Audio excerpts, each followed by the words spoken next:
Bonjour à toutes et à tous, nouvelle édition sur i24 News. On commence avec ce qui est probablement l'un des plus importants rassemblements de masse de l'histoire d'Israël. Plusieurs centaines de milliers de personnes assistent à l'heure qu'il est aux funérailles du rabbin Chaim Kanievski. Décédé vendredi à l'âge de 94 ans, il était considéré comme l'une des plus importantes figures rabbiniques de sa génération et comme le principal dirigeant spirituel du monde ultra-orthodoxe juif à Bnei Brak, dans les environs de Tel Aviv, où vivait le rabbin Kanievski.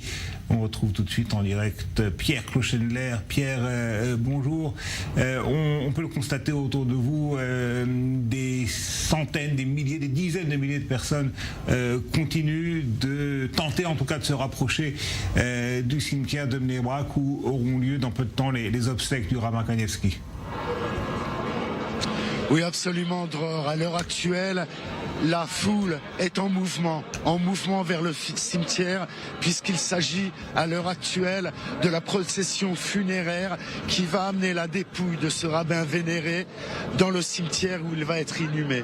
Et donc, comme vous pouvez le voir, il y a des dizaines de milliers de gens qui se trouvent ici, qui se sont rassemblés devant des grands écrans pour écouter les hommages qui ont été prononcés, les éloges prononcés par les grands rabbins, dont son héritier, le rabbin Gershon Edelstein, qui lui a 99 ans. Alors on se trouve dans la communauté lituanienne dans une situation un peu unique, puisque l'héritier est plus âgé que le rabbin Kanievski lui-même. Et une chose très importante qui rend ce mouvement incroyable, c'est que ce rabbin évitait les rassemblements publics. Ce rabbin évitait de se prononcer d'un point de vue politique. Ce rabbin évitait d'être nommé à la tête de telle ou telle école religieuse ou yeshiva. Ce rabbin préférait recevoir chez lui et étudier.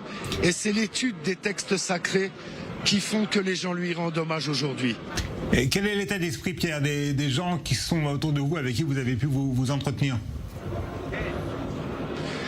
Il y a une sorte de célébration de l'esprit, une célébration de l'érudition d'un homme extrêmement érudit qui, en l'espace d'un an, nous dit-on, parvenait à lire et à mémoriser toute la Torah, mais aussi les deux ouvrages qui composent le Talmud, la Mishnah et la Gemara, alors que c'est un labeur intellectuel qui généralement dure à peu près 7 ans.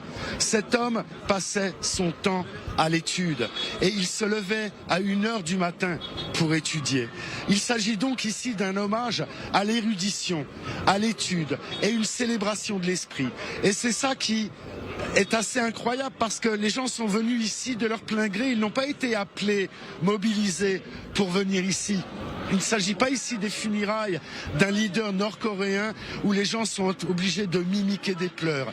Les gens ici ne pleurent pas parce qu'ils rendent hommage à l'esprit, parce qu'ils rendent hommage à la valeur de l'esprit.